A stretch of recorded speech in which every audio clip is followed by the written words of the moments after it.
पहले तुम्हारा बाप छोड़ गया और अब तुम, मैं किसके सहारे जिंदा रहूंगी। ये एक ऐसी दुखी औरत के अल्फाज हैं, एक ऐसी दुखी औरत की दास्तान है कि जिसको सुनकर शायद आप भी अपने आंसुओं पर काबू ना रख सकें। हमारे मुआशरे में कोई फौजी शहीद हो जाए, किसी डॉक्टर, प्रोफेसर या आलम दीन की टारगेट किलिंग हो जाए तो मुआशरे में बहुत ज़्यादा शोर मचता है और हमारे मुआशरे में, हमारे मीडिया में एक हंगाम बर्पा होता है। और यकीनन होना भी चाहिए कि ये जो प्रोफेसर हैं, ये जो आलम दीन हैं, ये जो डॉक्टर हैं, ये किसी मुआशरे को चलाने वाले वो सिपाही, वो मुजाहिद हैं कि जिनके बगैर आपका मुआशरा मफलूज हो जाता है। कोई सदर, वज़ीर आज़म या आर्मी चीफ बराह रास्त आकर मुआशरे को नहीं चलाता, बल्कि ये मुआशरे के हीरो चलाते हैं। और यकीनन इनकी मौत पर एक शोक का समा भी होना चाहिए। मगर क्या आप जानते हैं कि हमारे मुआशरे में, हमारे तबके में, हमारी ज़िंदगियों में एक ऐसा शोबा भी है कि जिस पर मर मिटने वाले, जिस पर कुर्बान हो जाने वाले, शहीद होने वाले लोगों के बारे में हमारा रवैया इंतहाई मनफी होता है।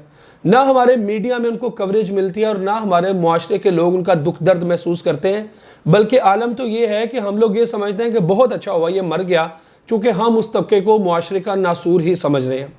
इन पर जाने से पहले मैं आपको कहानी सुनाता हूँ एक ऐसी औरत की कि जिसका शोहर पहले 1990 में डाकुओं का, डकैतों का, चोरों का मुकाबला करते हुए ऑन ड्यूटी मारा गया, शहीद हो गया, एक पुलिस इंस्पेक्टर।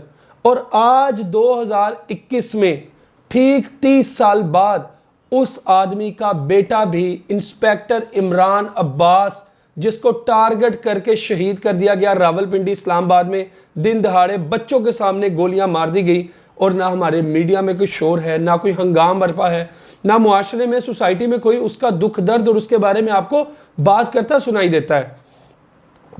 हमारे मीडिया से अच्छा तो BBC उर्दू है कि जिसने उसके बारे में एक बहुत बड़ी कहानी लिखी और बताया कि कैसे इमरान अब्बास जो है उसको टारगेट करके शहीद किया गया, उसको मार दिया गया।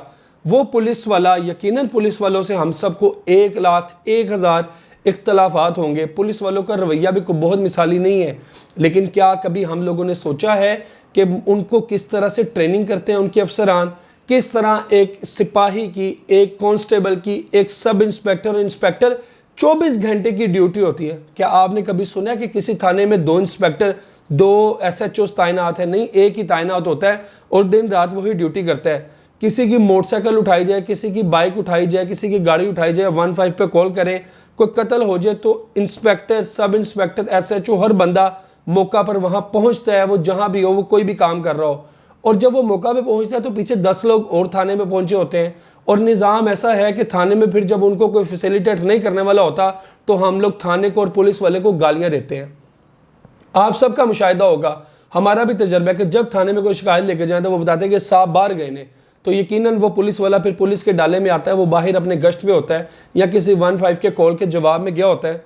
बहरहाल मैं यहाँ पे बैठा पुलिस वालों के रवैये को जस्टिफाई नहीं कर रहा। यकीनन पुलिस वालों का रवैया आवाम के साथ बहुत ज़्यादा मनफी भी होता है, लेकिन उसमें सोसाइटी का भी कसूर है, उसमें पुलिस वालों का भी कसूर है, उसमें हुकूमत वक्त का भी कसूर है और उनमें इन लोगों की ट्रेनिंग का सबसे बढ़ के कसूर है। बहरहाल इस मौजू से हटते और आते हैं इंस्पेक्टर इमरान अब्बास की तरफ कि कैसे सफाक कातिलों ने उनके बच्चों के सामने उनको गोलियां मारी और कौन मौका पर सबसे ज़्यादा पहले पहुंचा और मौका पर पहुंच के उन्होंने क्या देखा। इंस्पेक्टर इमरान अब्बास के वालिद को डाकुओं ने गोलियों से शहीद कर दिया था 1990 में।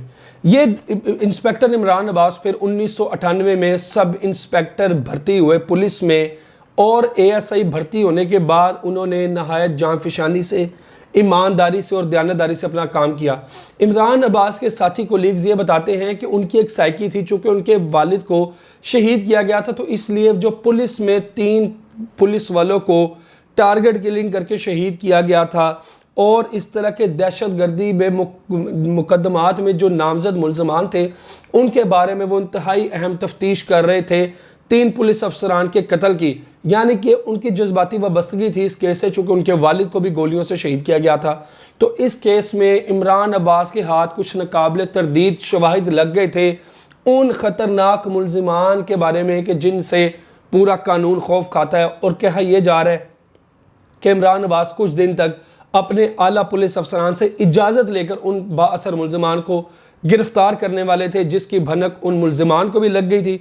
तो इमरान अब्बास अपने बच्चों को लेकर जब जा रहे थे, मुनाल से खाना खाकर वापस आ रहे थे रावलपिंडी में, तो टारगेट किलिंग में उनका पीछा करते मुल्जिमान ने उनको गोलियां मारकर हलाक कर दिया, शहीद कर दिया बच्चों के सामने। अब इमरान अब्बास की माँ, जिसके शोहर को भी शहीद कर दिया गया था और आज उसके बेटे को भी मार दिया गया, वो माँ सारी रात ताबूत के साथ लिपट कर रोती रही अपने बेटे के।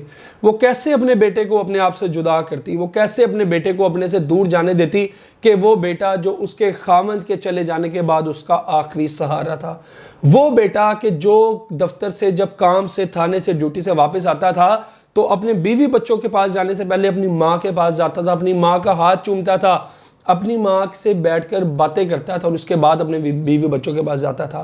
वो माँ के जो अपने बेटे की तरक्की देखकर, अपने बेटे की काबिलियत और फरमाबरदारी देखकर अपने मरहूम शोहर का दुख भूल चुकी थी, अब ना सिर्फ उसको बेटे का दुख उसके कंधों पर आन पहुंचा है, बल्कि उसको शोहर की दुख भी एक बार ताज़ा हो गया है। और इस सारे सिनेरियो में अफसोस का मुकाम फिर यही कि आज इंस्पेक्टर इमरान अब्बास का नाम भी कोई नहीं जानता। कल हमारा पूरा मुआशरा शोर डालता रहा, औरत मार्च का हम लोग हंगाम बर्पा किया रखा, और 7 मार्च को शहीद होने वाले इमरान अब्बास को हम भूल गए। क्या अगर किसी डॉक्टर की टारगेट किलिंग हुई होती, क्या किसी फौजी की को शहीद कर दिया होता, किसी आलम दीन की, तो क्या मुआशरे में यह खामोशी होती? हरगिज़ न होती। और इसी तरह ये पुलिस वाले भी मुआशरे के ही बेटे हैं, सोसाइटी के ही बेटे हैं। हमारे वतन की खातिर ही ये लोग जान कुर्बान करते हैं और अमन व अमान कायम रखने के लिए अपना किरदार अदा करते हैं। 1 मिनट के लिए भूल जाइए पुलिस के मनफी रवैयों को। मैं भी कोई इनका बहुत बड़ा फ़ैन नहीं हूँ, हमारे साथ भी ये लोग ज़्यादती करते हैं। और इनका रवैया थाने में जाके जब देखता है इंसान तो पनाह मांगता है कि अल्लाह इस थाने में कभी ना आना पड़े। मगर इमरान अब्बास जैसे कुछ पेशावर जो पुलिस वाले हैं, हमें उनको भी याद रखना चाहिए।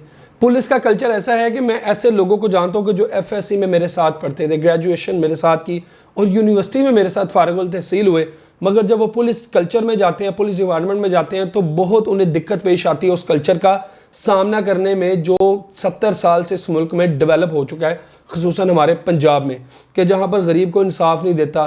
रेप के मुल्ज़मान से भी ये लोग रिश्वत खाते हैं। उन पर लानत भेजी जाए ऐसे पुलिस वालों के साथ कि जो अपनी फ़र्ज शनासी में कमी करते हैं। मगर ऐसे फ़र्ज शनास पुलिस अफसर जिनको शहीद कर दिया जाए, जिनको जवानी में कब्र में जाना पड़े, उनका दर्द, उनके वालदैन, उनके बहन भाइयों, उनके बीवी बच्चों का दर्द मुआशरे को ज़रूर समझना चाहिए। मीडिया को भी उसको हाईलाइट करना चाहिए।